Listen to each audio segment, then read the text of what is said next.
чеп ойногон, оюнга ишке той болгон, омал төкмөл дүйнөнүн ош кыйышын оңдогон. Хоргуп баргып күч кубат, ору сыркы болбогон, ошол кыргыз бей менен ойдолоп ойгоном. Эриңдери бүлкүлдөп, үкүйлөрү үлпүлдөп, кыздар билейди ийиктей,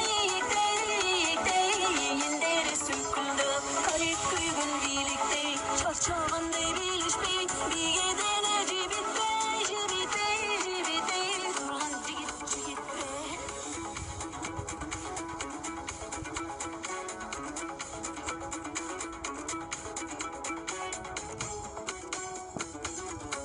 Шамал менен жарышкан, шам терегиң жагышкан, шан чөкөттү кыргыз эл шабай аткан жарыктан. Шарактаган келин кыз, шайдо жигиттери чып, шайогон чой